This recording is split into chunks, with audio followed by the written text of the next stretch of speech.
Hello, and thanks for stopping by. Today I'm outside the beautiful St Martin in the Fields Church, which stands in the very heart of London, right beside Charing Cross Station and Trafalgar Square.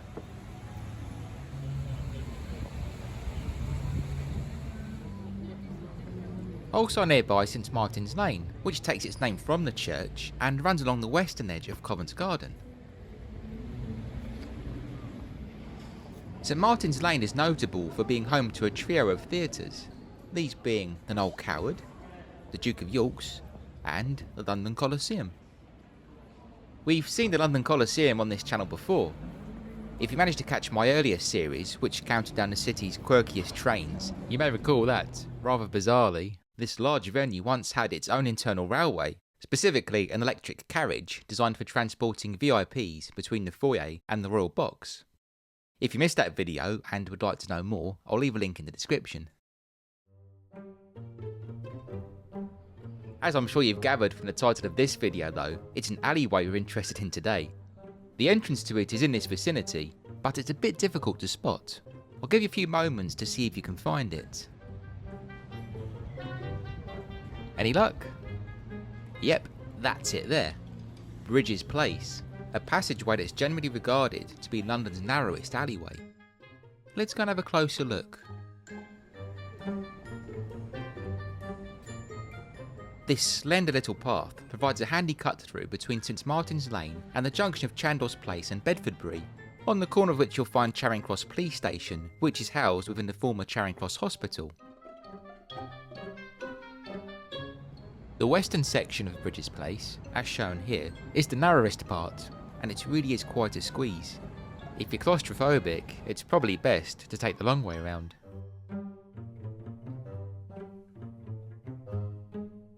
Despite its limited space, Brydges Place is home to a private members club, which opened in 1982 and is popular with those who work in the arts, along with a smattering of journalists and some folk from the legal profession. It's also worth noting that the alley appeared in a famous advertisement in 1959, although with this being the 21st century and all, I'm not really supposed to mention the product on YouTube. The company were called Strand though, so I'm sure you can work it out from there. As for the alley's name, Brydges, which is spelt Brydges, is a reference to Catherine Brydges of Chandos, who married Francis Russell, the 4th Earl of Bedford, in 1608.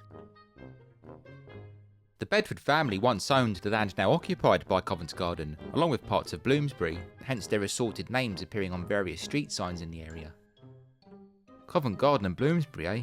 Imagine having those in your portfolio. Although its name refers to an early 17th century figure, Brydges Place, as it appears today, is a relatively recent addition, well recent in London terms anyway. It was created in its present form by the construction of the adjoining Coliseum Theatre, which opened on Christmas Eve 1904, and whose towering wall provides most of the alley's northern side.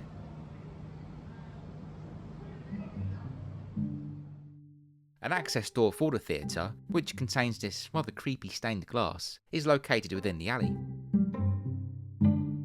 Another curiosity to look out for are these ancient light signs, which can be spotted if you look up towards the eastern end of Brydges Place.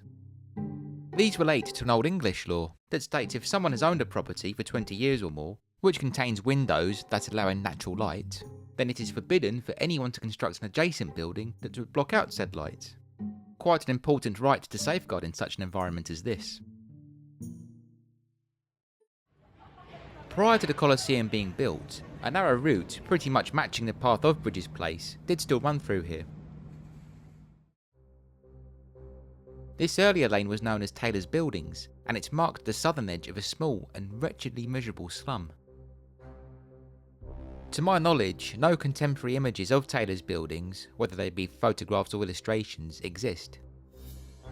This 1872 engraving by Gustave Doré, however, will give you a pretty good idea, as it depicts the now lost Dudley Street, which was part of the Seven Dials slum, an area located just a few minutes walk away from Taylor's Buildings. Along with Taylor's Buildings, this destitute place was defined by two main courtyards, Turner's Court and Lemon Tree Yard, which was named after a local pub that was established in 1736 and still stands today on Bedfordbury. It's now known for its excellent Thai food.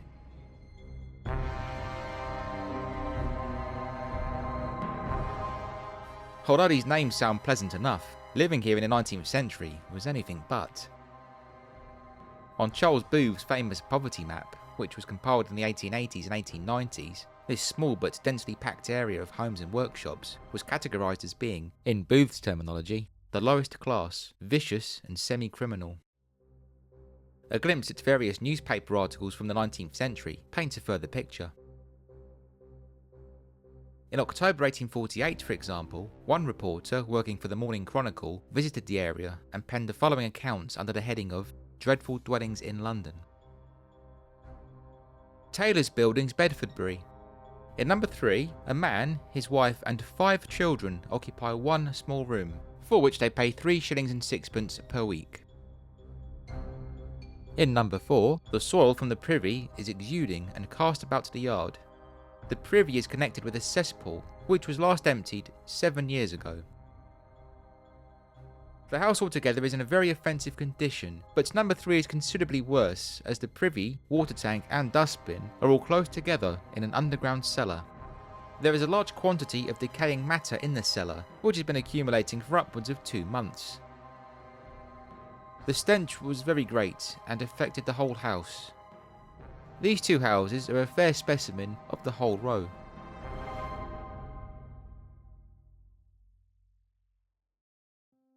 A few years later, in May 1851, Taylor's Buildings was the scene of a brutal and frenzied crime when 34-year-old Sarah Ann McCarthy killed her elderly neighbour, Betsy Allen, by cracking her around the head with a poker. At Bow Street Magistrates Court, also located in Covent Garden, it was noted that the pair had often argued, their heated animosity towards each other no doubt inflamed by the cramped and squalid living conditions. A witness stated that she'd also seen Sarah's 12-year-old daughter brandishing a poker, although I did not see that she made use of it. Being struck and killed with a poker was a relatively common way to go in those days, so much so that Victorian Londoners had a slang term for it. They called such a death a Kennedy, sometimes shortened to Neddy, supposedly named after a fellow who'd been murdered in that manner.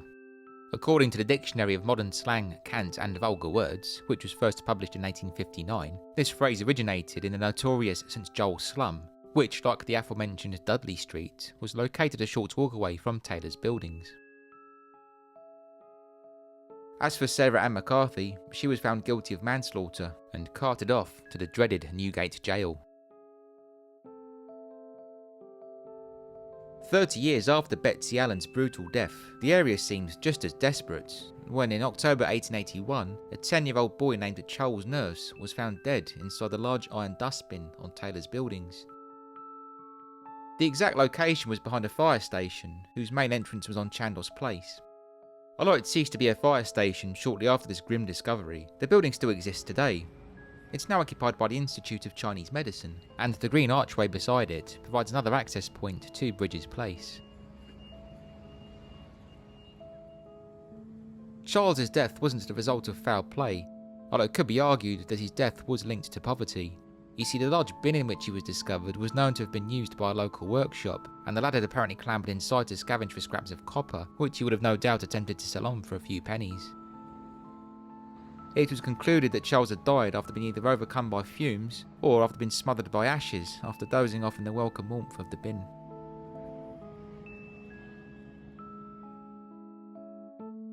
Then, in the August of 1885, a 73-year-old sandwich board man named Dennis O'Malley was found dead in a house on Turner's Court that was home to 14 other people, and the circumstances in which he was discovered are heartbreaking to read.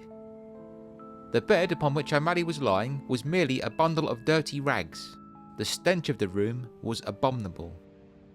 Even the doctor, a fellow named Samuel Mills, who was called to the scene, was appalled by the slum, and was quoted as saying that he was not aware that such a place existed in London. Strolling through this tourist area today, it's even harder to imagine, isn't it, that such awful levels of misery could once be found here.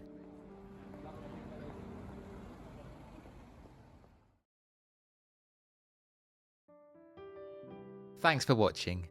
Although somewhat grim, I hope you found this look at London's narrowest alleyway interesting. Have you ever encountered Brydges Place on your own travels? Or are there any other London alleys that you find intriguing? If so, please be sure to let me know in the comments. Recently, I was named one of YouTube's Creators on the Rise, which meant the Robslondon channel was placed on the trending page for 24 hours. This simply could not have happened without all of you, as the support and kind words I've received over the past year have been truly overwhelming and have really pushed me to keep creating content. So thank you to all of you. This accolade is ours to share.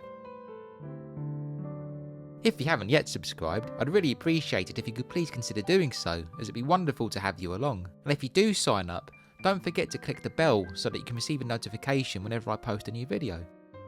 If you're looking for a gift, or indeed fancy treating yourself, then you may be interested to know that I have an Etsy store, robsonlinedesigns, where you'll find an array of mugs featuring my own hand-drawn illustrations of cabs, tube trains, buses and so on. And if you'd like more London-based history and trivia in the meantime, please be sure to head on over to my website, robsonlinedesigns.com. Links are all in the description. For now, thanks again friends. Stay well and please be sure to stay tuned.